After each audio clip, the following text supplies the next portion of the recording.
Bismillah. Halo teman-teman semua. Kembali lagi di channel Bunda Saat Said. Teman-teman, hari ini ada yang berbeda dari channel aku. Jadi hari ini aku mau bikin podcast. Jadi ini sebuah podcast Bunda yang kita beri judul Kita Terbaik. Kita semua itu terbaik. Maksudnya kisah takdir terbaik. Jadi di sini aku menceritakan tentang kisah nyata ya teman-teman. Ini kisah nyata, yaitu kisah takdir seseorang. Bagaimana dia melewati takdir, menerima takdir, ikhlas dengan takdirnya, lalu berusaha untuk memperbaiki ke depannya. Dan namun ketika 1 tahun, 2 tahun setelah itu dia baru mengetahui kalau ternyata takdir itu adalah takdir terbaik yang Allah berikan untuknya. Oke, teman-teman, sebelum kita ke videonya, aku mohon banget untuk teman-teman subscribe YouTube aku, teman-teman like, komen, dan share ke grup, ke teman-teman kalian semuanya, agar aku semakin semangat untuk membuat videonya. Terima kasih. Baik, sebelum itu aku mau jelasin dulu kenapa aku membuat kisah terbaik ini. Kisah takdir terbaik ini bukan tentang aku bercerita tentang untuk dikasihani, bukan bercerita agar orang lain respect, juga bukan, tapi ini bercerita tentang diri aku sendiri atau diri teman-teman juga boleh diceritakan. Bagaimana kita melewati masa-masa sulit, masa-masa yang kita rasa takdir Allah ini kita tidak inginkan begitu. Kita rasa kalau takdir Allah ini begitu jauh dari rencana dan planning kita untuk masa depan. Tapi ternyata setelah sebulan, 2 bulan, 3 bulan, 5 bulan, 10 bulan, setahun, 2 tahun, ternyata takdir Allah itu adalah memang yang terbaik untuk kita. Karena apa? Karena Allah Maha Tahu segalanya. Jadi di sini tidak membuka aib siapapun, tidak membicarakan masalah siapapun, tapi ini pure bercerita tentang takdir, bagaimana seorang manusia menerima takdirnya, berusaha untuk lebih baik dalam menjalani takdirnya itu. Jadi kita mulai saja ceritanya. Cerita pertama ini aku beri judul Kenapa aku tidak kuliah? Apa aku miskin? Aku. Jadi segala cerita di sini aku akan panggil aku. Biar aku lebih merasa berada di posisi pencerita ya teman-teman. Jadi aku adalah seorang remaja kelas 2 SMK. Aku bersekolah di SMK Analis Kimia di Sumatera Barat. Aku adalah salah satu murid yang aktif untuk organisasi. Aku memiliki 3 organisasi di sekolah. Kenapa kok banyak sekali organisasinya? Mungkin teman-teman bertanya seperti itu. Itu karena aku ingin menyibukkan diriku untuk hal-hal yang lebih bermanfaat, karena aku tidak ingin begitu cepat pulang ke rumah karena hubungan rumah tangga ibu dan ayahku sedang tidak baik-baik saja saat itu. Jadi aku sebagai anak yang paling besar dengan 2 adik, aku harus bisa untuk memberikan contoh kalau aku lebih baik sibuk berorganisasi daripada sibuk untuk membela ibu atau ayahku. Jadi di sini aku tidak bercerita tentang ibu dan ayahku bermasalah, tapi itu hanya itu tuh hanya salah satu pendobrakku kenapa aku memiliki 3 organisasi. Jadi aku saat itu kelas 2 SMK, yang aku waktu itu sedang melakukan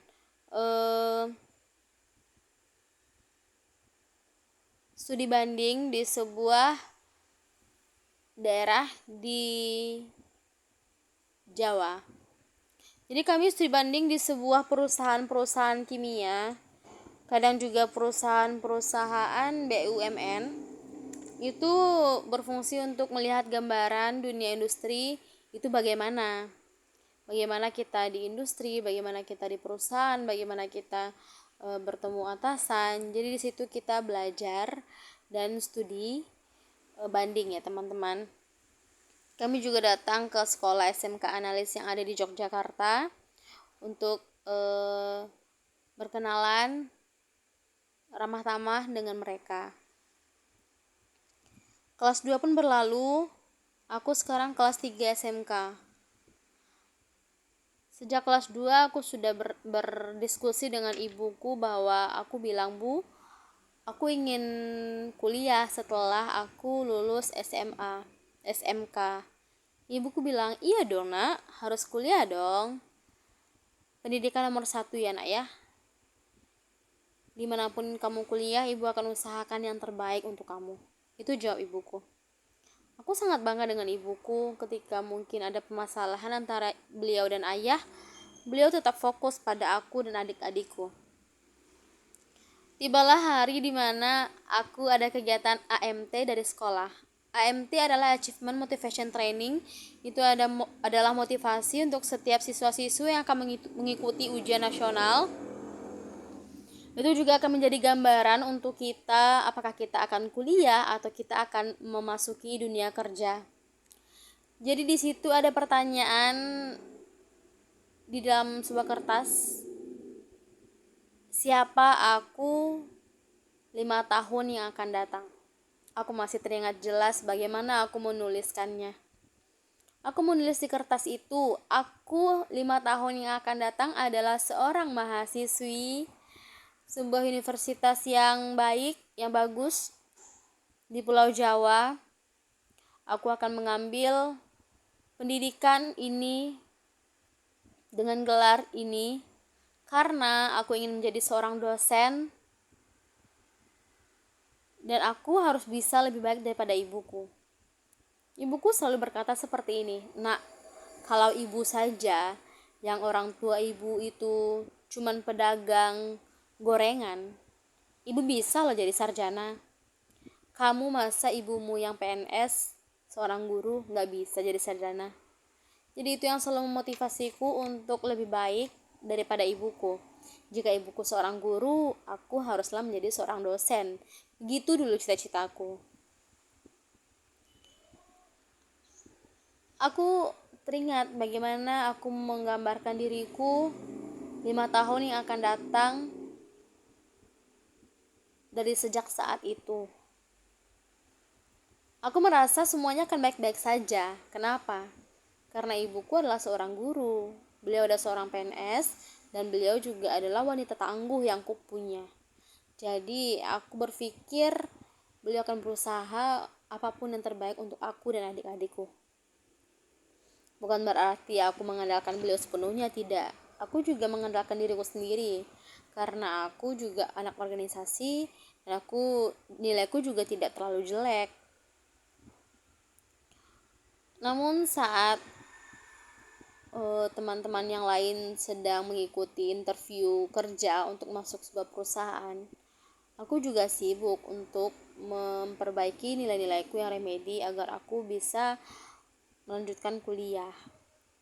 Namun karena ada satu dan lain hal, ibuku berkata, "Nak, bagaimana jika kamu 1 tahun bekerja dulu? Karena adikmu akan masuk SMA tahun ini. Jadi boleh tidak kalau kamu tahun ini bekerja dulu 1 tahun, tahun besoknya kamu kuliah?" Ibuku bicara seperti itu. Lalu, "Oh iya boleh ibu, tidak apa-apa. Aku juga memiliki pegangan kan. Aku adalah seorang SMK di SMK Analis Kimia. Jadi menurutku anak SMK mempunyai pegangan untuk dia bekerja di dunia industri." Jadi aku mulai untuk melamar pekerjaan ketika aku lulus. aku masukkan lamaran dari sekolah, perusahaan, alumni. Tapi qadarullah 6 bulan belum ada panggilan apapun. Lalu aku memberanikan diri pergi ke Jakarta dan menumpang di rumah nenekku di Jakarta Timur. Aku di sana juga melamar pekerjaan di sana. Dan alhamdulillah, masya Allah, tabarakallah, 1 bulan aku di sana, aku dipanggil interview di sebuah perusahaan farmasi yang berada di Cikarang. Jadi setelah interview, ternyata aku diberikan waktu 6 bulan untuk training dulu. Jika emang aku bagus, maka aku akan ditempatkan menjadi karyawan di sana. Namun, hanya berselang 2 bulan training, ibuku selalu menyuruhku pulang. Nah, ibu rindu kamu. Ayo kita pulang. Ayo kamu pulang. Ayo kita pergi ke sini, Nak. Kita pergi ke sini, Nak. Katanya tahun depan kamu mau kuliah. Ayo pulang saja, tidak usah kerja. Baru aku merasakan enaknya digaji, meskipun waktu itu gajiku sangat jauh di bawah UMR. Tapi aku merasakan uangku sendiri dengan gaji dari training itu. Lalu aku bilang, ibu, aku mau bekerja dulu sebentar.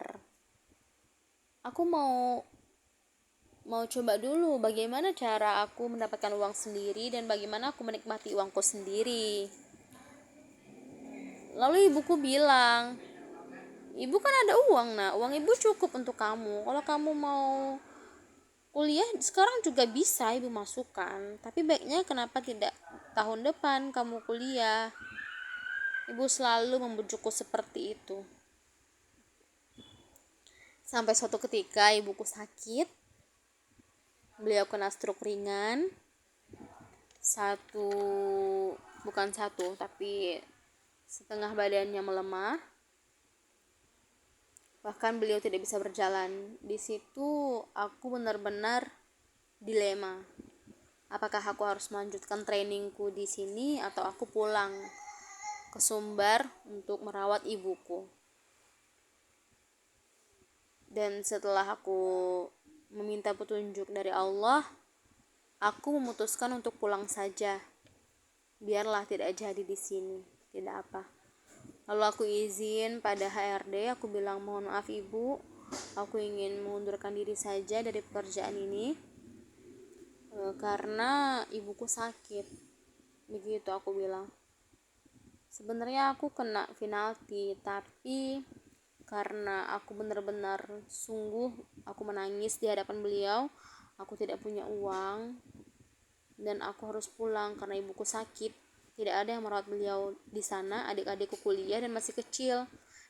Adik-adikku SMA dan masih kecil. Lalu beliau mengizinkan aku, ya sudah, tidak apa. Beliau bilang begitu saja. Lalu aku pulang 2 hari setelah itu. Lalu ketika aku pulang, ibuku berlinang air mata. Lalu dia memelukku, dia mengatakan, pulang juga anakku, dengan nada yang sedih, tegas, dan marah. Dia mengatakan seperti itu. Lalu aku bilang, ya sudah, aku merawat ibu saja di rumah. Lalu setelah itu ibuku berangsur pulih. Aku selalu mengantar ibu terapi. Aku selalu mijitnya. Lalu beliau berangsur pulih dan aku beralih fungsi jadi ojek pribadi ibuku. Ketika ibuku pergi sekolah, aku mengantar adik-adikku sekolah. Aku di situ belum terfikir kalau aku harus mengubur dalam mimpiku, karena ibuku berjanji tahun depan aku akan kuliah. Lalu setelah itu, tahun depan adalah sebuah masalah yang membuat uang ibuku hilang puluhan juta. Lalu ibuku menangis padaku dan mengatakan, nak, maaf, sepertinya tahun ini kamu juga belum bisa kuliah karena uang ibu begini. Aku tidak bisa mengatakan permasalahannya di sini karena ya aku tidak mau membuka aib siapapun di sini. Lalu aku terdiam dan aku bilang, Lalu apa yang harus aku lakukan, Ibu? Lalu ibuku berkata, kamu boleh bekerja di perusahaan, tapi di Sumatera saja ya, tidak boleh sampai ke Pulau Jawa. Nanti kalau ibu rindu kamu, biayanya mahal. Aku ketawa setelah ibu bilang begitu. Baiklah ibu, ya sudah, aku mulai masukkan lamaran lagi ya. Aku pergi ke sekolah untuk meminta legalisir ijazah dan SKHU lagi. Lalu aku mulai lagi untuk memasukkan lamaran di perusahaan. Dan alhamdulillah waktu itu aku diterima di sebuah perusahaan marketing alat kesehatan tidak jauh dari rumahku. Lalu di situ aku belajar dan aku ditempatkan untuk di cabang Palembang. Aku di sana dari tahun 2016 sampai 2017. Jadi aku ceritakan dulu. Di situ adalah perusahaan marketing, jadi aku di situ jadi sales untuk menjual alat kesehatan dengan target yang sudah ditentukan perusahaan. Jika aku memenuhi target itu, maka aku akan mendapatkan bonus yang lumayan besar. Jadi di situ aku mulai fokus untuk pekerjaanku. Aku pergi kantor, puskesmas, ke rumah warga, kemana saja, pokoknya untuk menjualkan produk itu. Aku sering menelpon ibuku ketika jualanku belum laku.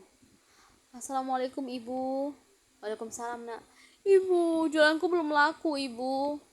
Tolong doakan agar jualanku hari ini laku. Lalu spontan ibuku berkata, ya Allah ya Tuhan, tolong lakukan jualan aku 10 ya Allah, biar dia bisa banyak uang, biar dia bisa menggapai cita-citanya ya Allah. Lalu aku tertawa, ibu, aku hanya membawa 7, aku tidak bisa menjual 10. Lalu ibuku bilang, bisa saja kalau Allah menginginkan. Dan ketika itu aku kembali lagi ke sebuah kantor waktu istirahat salat Jumat, dan aku di situ demo. Dan ternyata benar, di kantor itu minta 10. Dan aku harus mengambil lagi ke kantor pusatku barang 3 lagi untuk dibawakan di situ. Jadi setelah itu aku berpikir kalau memang doa ibu adalah yang terbaik untukku. Jadi setiap jualanku nggak laku, aku akan langsung nelpon ibuku. Aku suruh beliau untuk berdoa kepada Allah agar jualanku dilakukan begitu. Lucu memang, tapi itu adalah sebuah hal yang selalu kulakukan secara terus-menerus selama 1 tahun. Namun ketika suatu hari ibuku bilang, nak, ibu rindu, kamu harus pulang ya. Baiklah ibu, aku pulang. Waktu itu Desember, tapi aku bilang, ibu, aku belum bisa pulang pertengahan. Aku bisa dapat cuti 1 minggu itu di akhir tahun. Jadi aku akan libur 1 minggu bersama ibu. Baiklah, kata ibuku. Namun setelah 1 minggu berselang, ternyata aku pulang ke rumah dan ibuku sangat bahagia. Nak, ayo kita pergi. Pergi kemana ibu? Aku bilang begitu. Kita pergi jalan-jalan ke kampung, ke pantai. Kita pergi kemana saja yang kamu mau. Aku ketawa. Hah? Aku sudah besar ibu. Kenapa ibu tidak main dengan adik-adik saja? Aku sudah bosan main sama mereka. Mereka tidak seasik kamu. Ibuku bilang seperti itu. Baiklah ya sudahlah ibu. Jadi kami pergi berempat dengan 2 motor. Aku dengan ibuku, adikku yang perempuan dengan adikku yang laki-laki. Kita pergi ke pantai, kita lari-larian, kita makan nasi kapau, kita makan ikan bakar, kita makan di sana. Lalu aku bayar, biar aku yang bayar ibu, karena aku sekarang sudah ada gaji. Aku sering berkata begitu. Lalu ibuku tertawa, gaji kau belum seberapa. Lalu aku lihatkanlah, cek gajiku ini ibu, aku lihat gaji ibu berapa. Ibu, setelah 30 tahun bekerja, gaji ibu masih saja segini. Aku baru 8 bulan bekerja, gajiku sudah segini, aku bilang. Lalu ibuku bilang, Nanti ketika aku mati, kau akan tahu manfaat dari gajiku selama ini. Aku hanya berkata, ibu apa bicaranya? Jangan bicara seperti itu. Kami di situ tidak mengambil hati apa yang dikatakan ibuku. Lalu kami pulang dan besoknya aku mengantarkan ibuku pergi sekolah. Orang-orang bertanya, Fitri, anaknya udah pulang ya? Aku hampir keceplosan. Anaknya udah pulang ya gitu. Iya, ini cuti 1 minggu. Lalu ternyata teman-teman ibuku banyak yang bertanya soal, kok Fitra nggak kuliah?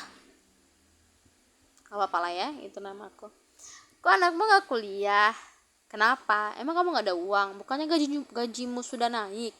Bukannya kamu dapat tunjangan ini, kamu dapat ini, kamu dapat ini, kamu ngurus ini, uangmu banyak, kenapa anakmu tidak kuliah?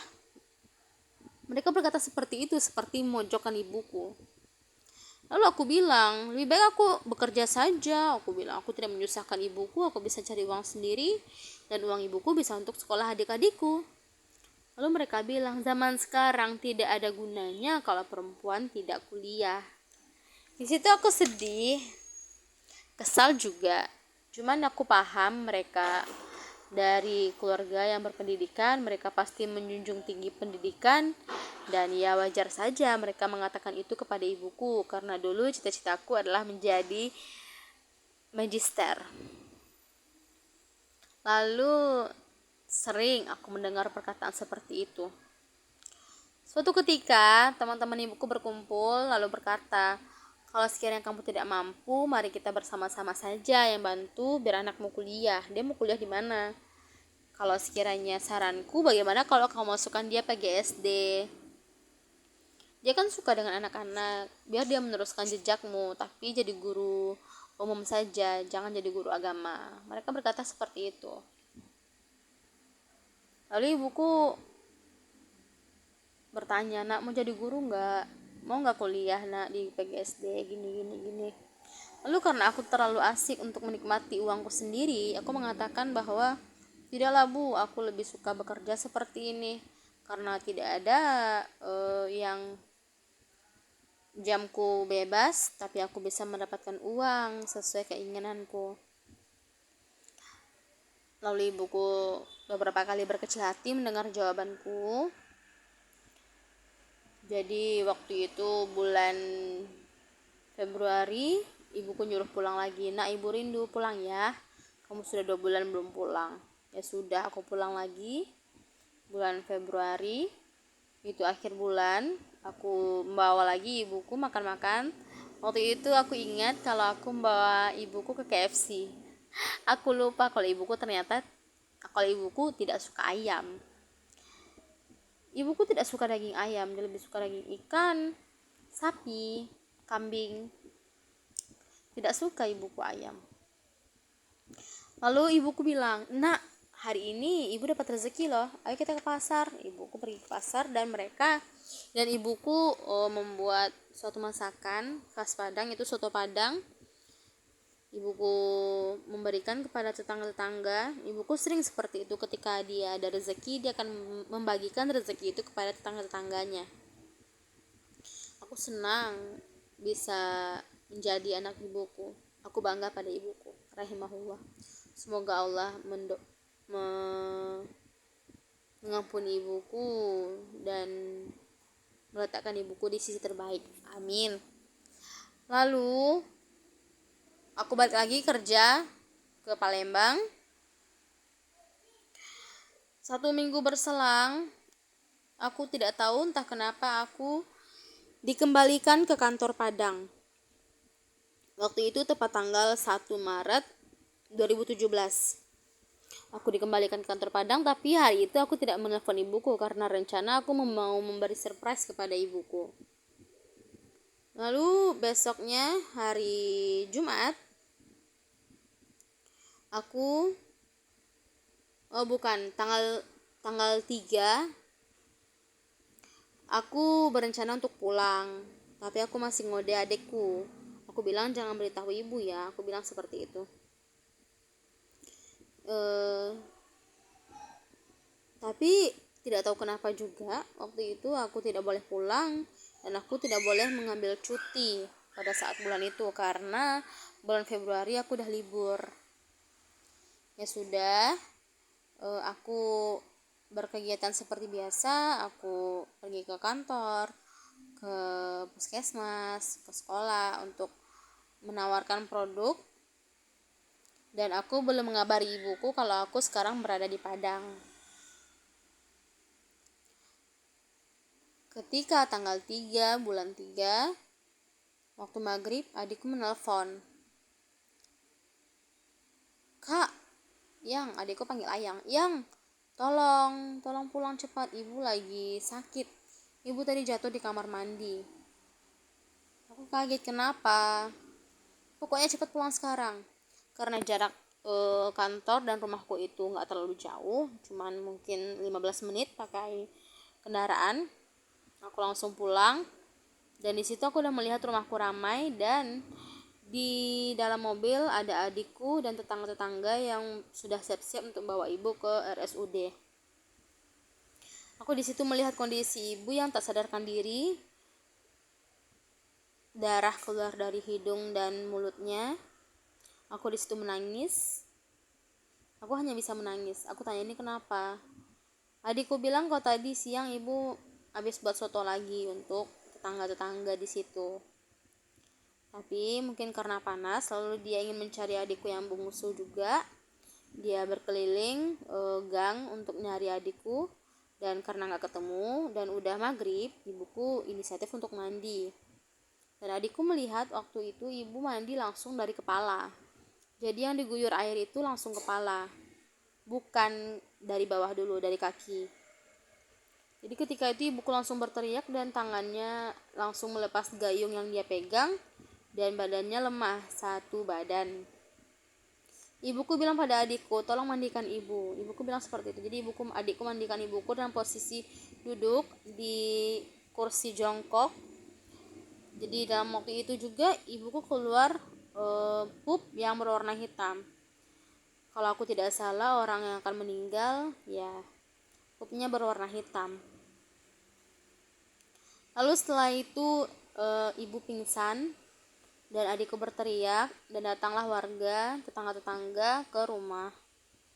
Lalu mereka juga cepat memakaikan ibu pakaian dan baju, lalu membawa ibu naik ke mobil tetanggaku. Dan tak lama aku pun datang. Jadi kita pergi ke rumah sakit bersama-sama. Setelah sampai di rumah sakit, ibuku langsung masuk ICU, dan ibuku dipasangkan alat denyut jantung, dan alhamdulillah jantungnya stabil,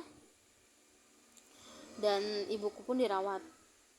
Waktu itu ibuku dirawat, kita sampai di rumah sakit itu jam 8. Lalu harus pakai asuransi, karena kami tidak punya asuransi. Ibuku punyanya Askes, dari guru itu Askes. Jadi adikku pulang untuk mencari surat-surat ibuku. Jadi dicarilah sama adikku dan dikasih ke dokter yang menangani ibuku. Lalu malam itu aku hanya bisa menangis. Aku merasa bersalah kepada ibuku. Kenapa aku tidak beritahu ibuku waktu aku nyampe Padang. Tapi memang aku tidak bisa libur. Jadi meskipun aku beritahu, aku tidak bisa bertemu dengan ibuku waktu itu. Lalu pas malam itu aku menjaga ibuku di rumah sakit dengan kakak sepupuku, dengan adikku, dengan tante-tanteku, dan beberapa tetangga yang datang. Esok pagi datanglah teman-teman ibuku dari sekolah dan teman-teman dari kampus beliau dulu waktu kuliah. Beliau bertanya keadaan ibu bagaimana. Aku hanya menjawab seadanya kalau ibu belum bisa sadarkan diri. Ketika pagi itu jam 10, dokter datang untuk bertemu denganku dan kakak sepupuku. Kami berbicara tentang kondisi ibu. Dokter mengatakan kalau ibu mempunyai pemecahan pembuluh darah bagian otak. Jadi pembuluh darah bagian otak ibu itu pecah karena beliau mungkin tensinya tinggi juga, dan ketika badannya panas langsung mengguyur kepala, lalu itu pecah pembuluh darah, dan kemungkinan hanya dua dari segi medis. Yang pertama, ibu meninggal. Yang kedua, ibu bisa sehat tapi stroke total. Mereka bilang mayat hidup. Lalu aku di situ menangis. Aku merasa kalau Tuhan itu tidak adil. Aku sudah dipisahkan dari ayahku dan sekarang ibuku pun pergi dari aku. Aku merasakan kalau Tuhan itu tidak sayang padaku.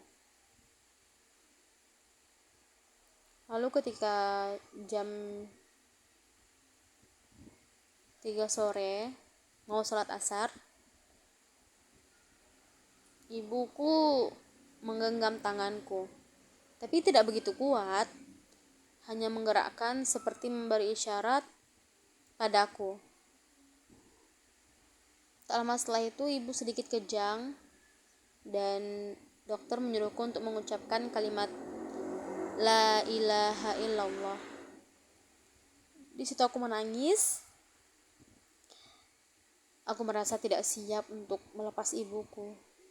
Ini hanya mimpi. Aku bilang seperti itu. Lalu kakakku bilang, sadar dek, sadar, ucapkanlah biar ibu pergi dengan tenang.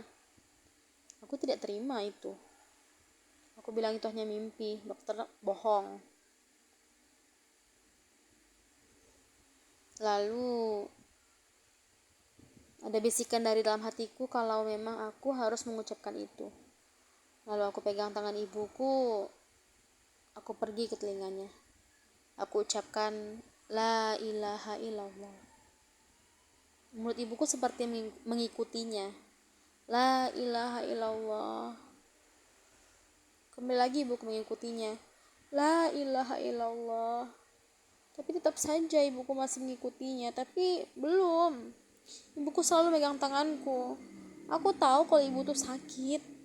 Lalu dengan spontan kata aku berbisik, Bu, jika ibu memang ingin pergi, ibu tidak ingin sakit lagi, tak apa Bu, pergilah. Aku ikhlas, biar adik-adik aku yang jaga. Aku akan berhenti bekerja dan aku akan merawat adik-adikku.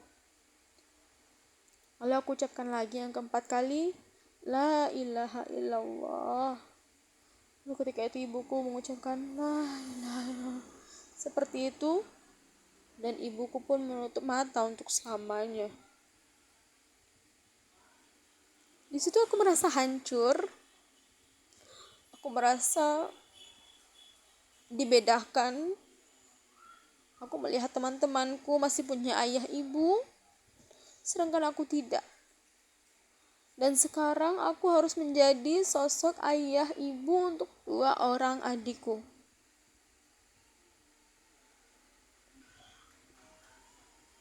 Apakah Tuhan membenciku? Tentu tidak. Hari itu juga aku telepon ke keluargaku, ke teman-teman ibuku, ke keluarga ayahku bahwa mengabarkan kalau ibu sudah dipanggil oleh Allah Subhanahu wa taala. Aku jemput adikku yang laki-laki di rumah agar dia datang ke rumah sakit untuk melihat ibu. Kami bawa ibu ke rumah besar dari keluarga ibu. Lalu aku di situ merasa tak ada tulang yang kokoh untuk berdiri.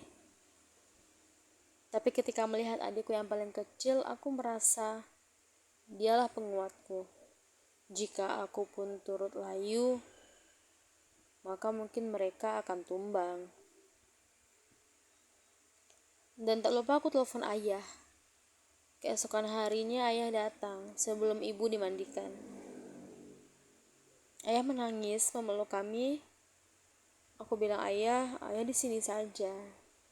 Jangan pergi lagi. Lalu ayah memeluk kami dan menangis. Ya, begitulah rindu terhadap ayah.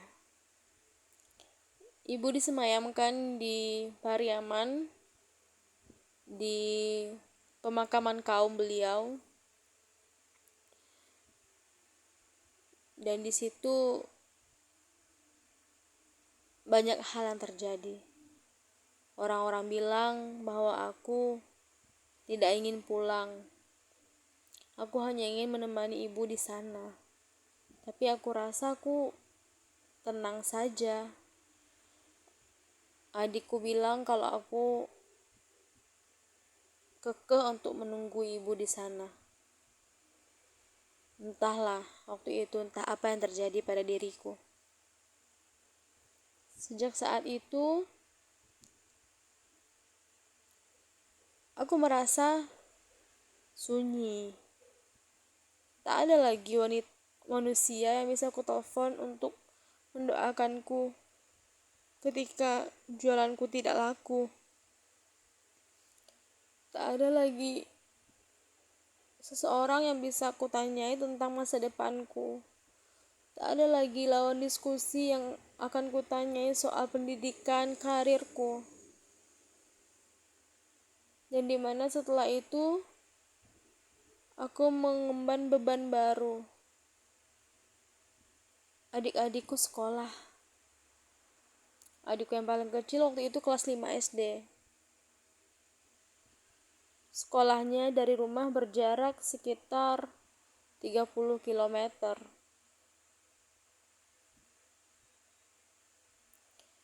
Aku setiap subuh mengantarnya ke sekolah. Lalu aku pulang dan aku mengantar adikku yang SMA. Kadang dia pakai angkot. Di situ aku merasa tidak sanggup. Aku merasa tak bisa berbuat apa-apa. Aku selalu berdoa untuk diberikan kekuatan oleh Allah Subhanahu wa taala. Ketika aku akan menyerah, adik-adikku datang sebagai pembawa semangat. Ibuku meninggal tanggal 4 bulan 3 tahun 2017. Teman-teman di sini ada nggak yang tahu apa takdir terbaik yang aku maksud di sini? Jadi, takdir terbaik di sini adalah aku lulus SMA tahun 2015. Dan aku qadarullah tidak bisa melanjutkan kuliah karena beberapa faktor. Dan ibuku meninggal tahun 2017, yaitu berselang 2 tahun setelah aku lulus lulus SMA. Mungkin bisa dibayangkan ketika aku kuliah sudah 4 semester, lalu ibuku meninggal, ya mungkin ujianku akan lebih berat lagi dari ini. Karena aku harus membagi waktu kuliah, mungkin juga saat itu ada KKN atau tugas, mungkin juga organisasi, jadi aku harus membagi waktuku untuk kuliah, organisasi, tugas, ketemu dosen, mungkin nanti lagi KKN, atau nanti praktek, penelitian, dan aku harus juga fokus kepada adikku, mengurus surat-surat kematian ibuku, pokoknya banyak lagi urusan yang harus kuurus. Jadi aku bersyukur setelah itu, ya Allah, alhamdulillah, qadarullah engkau tahu bahwa ibuku akan meninggal 2 tahun lagi setelah aku lulus SMA. Jadi Allah memberikan jalan untuk aku bekerja sebagai sales, berjualan, menawarkan barang kepada orang, agar kelak ketika ibuku sudah tidak ada, aku bisa mencari nafkah dengan cara berjualan. Aku nangkepnya gitu ya. Dan aku juga bisa mengurus adik-adikku. Kalau sekiranya kita kerja di perusahaan kan itu terikat dengan aturan pergi pagi pulang jam berapa, nanti tugas, nanti lembur. Kalau sekiranya kita berjualan kan enggak gitu teman-teman. Jadi itu hikmah yang aku dapatkan. Aku rasa Allah itu baik banget sama aku. Dan di sini Allah Maha tahu segalanya, sedetail apapun. Dan begitu juga setelah ibu meninggal, aku mengurus adik-adikku masuk pesantren, dan yang satu lagi pindah sekolah ke sekolah swasta. Aku jualan gamis, jualan jilbab, cadar, skincare. Aku berjualan pakaian, aku jajakan di komplek. Aku tawarin, ini mau nggak, tante aku jual ini, jual ini. Aku jajain di komplek. Jadi menurutku Allah memberikan jalan aku kerja di sales bukan berarti juga Allah tidak mengetahui kemampuan aku di sekolah analis, tapi karena memang jalan takdirku adalah akan seperti itu. Kedepannya aku tidak akan bisa bekerja di tempat yang terikat karena aku mempunyai adik-adik yang memang aku harus fokus kepada adik-adikku dan pendidikannya. Jadi itu teman-teman, hikmah dari kita menerima takdir. Percaya saja, sesulit apapun minta tolong Allah untuk menyelesaikannya, minta tolong Allah untuk memberikan jalan keluar terbaik kepada kita. Tunggu pertolongan dari Allah Subhanahu wa taala. Insya Allah pertolongan Allah itu akan sangat amat indah pada waktunya. Jadi untuk teman-teman selalu semangat. Jika ada masalah boleh menangis, boleh kecewa, boleh marah, boleh, tapi jangan pernah lari atau berputus asa dari rahmat Allah Subhanahu wa taala. Karena ya memang hanya Allah yang Maha tahu segala sesuatu tentang kita. Baik teman-teman, terima kasih sudah mendengarkan podcast Bunda hari ini tentang kisah takdir terbaik. Semoga kita bisa bertemu lagi di next episode. Ini episode 1. Jadi teman-teman, sekali lagi aku mohon maaf jika ada salah kata, perbuatan, atau tutur kata aku yang masih belum tersusun rapi. Aku mohon maaf. Jangan lupa subscribe channel aku dan like, komen sekiranya bermanfaat. Tolong di-share ke teman-teman kalian semua. Semoga teman-teman yang mendengar ini mempunyai semangat baru, mempunyai kesadaran diri tentang memang Allah tuh Maha tahu segalanya. Jadi kita tidak boleh bersuuzon kepada Allah jika Allah tidak suka, jika Allah marah, jika Allah ini, jika Allah itu, tidak boleh. Jadi selalu berpikir positif, introspeksi diri, perbaiki diri lagi ke depannya. Insya Allah Allah akan berikan jalan keluar terbaik untuk kita semua. Oke teman-teman, sampai di sini saja. Aku ucapkan terima kasih. Wabillahi taufiq wal hidayah. Wassalamualaikum. Sampai jumpa di next episode. Bye bye. Teman-teman, sebelumnya aku mohon maaf. Aku di sini tidak bermaksud untuk bercerita tentang kesedihan. Aku juga tidak ingin bercerita tentang mengadu nasib di sini. Aku tidak ingin aku merasa kalian harus mengasihani aku. Aku tidak ingin seperti itu. Aku di sini hanya ingin menceritakan tentang takdir, bahwa memang seberat apapun takdir Allah itu memang yang terbaik, begitu ya teman-teman. Jadi jangan ada teman-teman yang di sini nanti komen kasihan banget ya keluarganya gini, aku tidak mau respon seperti itu. Aku hanya ingin teman-teman coba teman-teman melihat ke dalam diri teman-teman, apakah mungkin teman-teman juga mempunyai hal yang sama, bahwa teman-teman tidak menyukai sesuatu padahal ternyata sesuatu itu adalah hal yang terbaik dari Allah untuk teman-teman sendiri. Oke. Jadi di sini sekali lagi aku mau menggarisbawahi kalau aku tidak ingin menceritakan tentang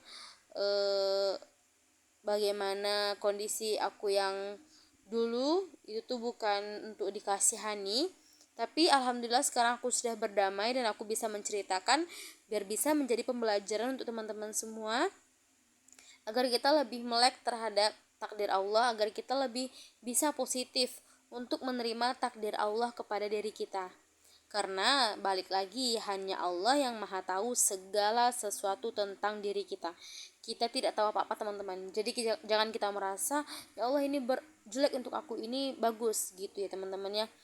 Oke, sekali lagi aku mohon jangan ada yang mengasihani nasibku, takdirku, karena inilah takdir terbaik dari Allah untuk aku, untuk diriku, untuk adik-adikku. Dan alhamdulillah sekarang adik-adikku ada yang sudah menikah dan yang satu lagi yang cowok sudah bekerja juga. Ya meskipun masih di kampung, insya Allah kami bisa lebih baik ke depannya. Oke, semangat ya teman-teman ya. Kalau sekiranya ada apa-apa, insya Allah Allah tahu mana yang terbaik untuk kita. Kembali lagi sama Allah. Ingat lagi mungkin kita punya dosa, segera istighfar. Ya kembali lagi sama Allah. Jika kita jauh, balik lagi. Jika kita jauh dari Allah, balik lagi. Gak apa-apa kita salah, tobat lagi. Gak apa-apa teman-teman, kita memang manusia itu tempat salah. Jadi jangan kita sampai berputus asa dari rahmat Allah. Kalau kita udah berputus asa dari rahmat Allah, itu udah akhir dari semuanya. Oke? Terima kasih. Bye.